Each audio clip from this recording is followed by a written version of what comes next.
These are Coral's little girls. Girl 3 is the slightly lighter puppy with the orange collar, and girl 4 has the blue collar, a little bit darker in color.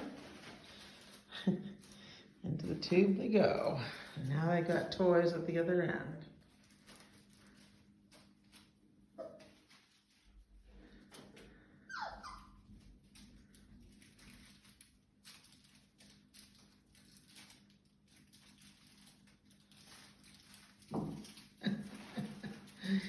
And here they come, an octopus toy.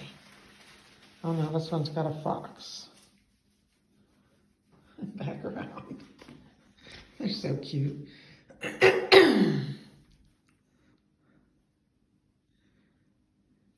This whole litter tested really well. These are really nice puppies.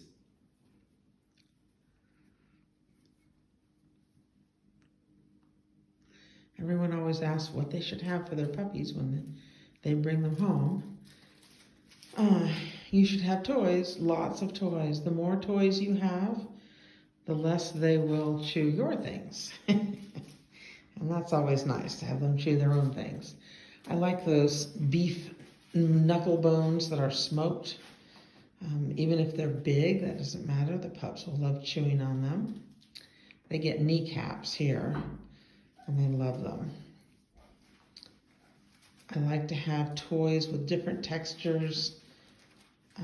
And you can put some away and bring them out and then switch. They get tired of one or two, then put those away and bring out some new ones. Hey, you two, come out from behind that tube.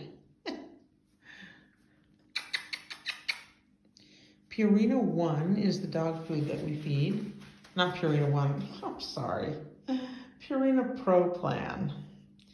Purina makes several lines of dog food, and Pro Plan is the best. But all of their dog foods have good nutrients in them.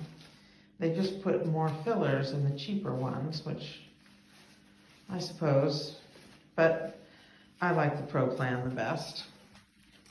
Purina has done a lot of research and development on their foods, and a lot of these other companies that sell food, Blue Buffalo, and I don't know, there's so many different ones out there, and there's a lot of problems with those foods. Part of it is that legume protein from beans or legumes is much cheaper than a meat protein. And so a lot of companies like to put in legumes to their food, but I don't like those at all. And those are associated with heart disease in dogs. Dogs don't do well on legumes. Hey, sweethearts. I know you just want to be picked up, you little rascal. You little rascal. She's all wild now. Look at that tail go.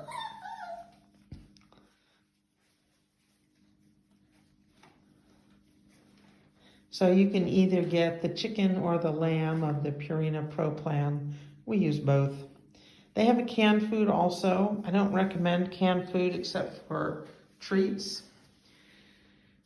You can feed canned food to your dog. You can feed that little cheese, you know, in the can that you spray.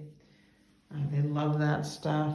I like to use that for coming when called because it's handy. You can use training treats. You can buy at Petco. There's all kinds of treats. There's toppings for the food. I mean, you name it, it's out there. Ice cream for dogs. I haven't gotten that yet, but I'm sure dogs would love it. But anyway, all of that stuff, whatever else you feed your puppy, canned food, treats, ice cream, whatever, should be less than 10% of their total intake.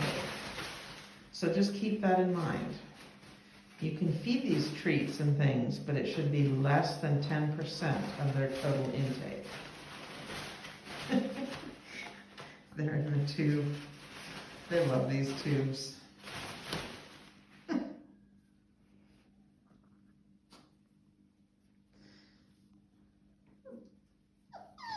So collars versus harnesses. I am one. I don't really object to harnesses, but what I find is that people who put harnesses on their dogs usually are the ones who allow them to pull when they're walking on a leash. And a harness is it's made for pulling. Dogs feel that around their chest and it doesn't hinder them in any way from pulling, and so they pull. And you really don't want a dog that pulls on the leash. It's just rude. When you're leash training your puppy, whether you use a harness or a collar, and you're walking along and they start to pull, give a little jerk back and say, don't pull. And that can really help. I've had a lot of dogs over the years, none of them pulled on the leash. Because I taught them when they were puppies not to pull. It's very easy, and it's best taught when they're young. The older they get, the harder it is if they've established a pulling habit. So a collar or a harness and a leash are good to have. A crate is good to have. I like those wire crates. They look nicer than the plastic ones, and you can get covers that go over them to give the crate more of a den feeling. I believe in crate training. I like to put an 8-week-old puppy in the crate at night. Say if you put the puppy in at 10 o'clock and you get up at 6 o'clock, I would not even acknowledge the puppy for those 8 hours. You put the puppy in the crate, you walk away, and that's it. If you want to give the puppy a toy in the crate or a bully stick, they really like that, but you don't need to. They need to learn that when they're put in the crate, no one's going to come back and rescue them. No one's going to talk to them and say, oh, you poor baby, you're okay. Because that will just encourage fussing and whining. So just leave the puppy in the crate. It helps to teach them to hold their bladders so that when you're housebreaking, they learn that they can hold it. They don't just have to go the minute they feel the urge, which is what is natural for dogs. But they learn very quickly to hold it. And crate training helps with that because they don't want to pee in their crate. They might have an accident or two, but usually not more than a couple. And when that happens, I let them sleep with it. And in the morning, I just take out the pee pad that I have in there or the towel, whatever I'm using, and wash it and put it in for the next night. And that way, they have a clean crate to start fresh every night. I don't discipline at all for pottying in the crate. The crate itself uses the natural instinct of the dog not to mess in their own bed. So I let the crate train the puppy. Hi,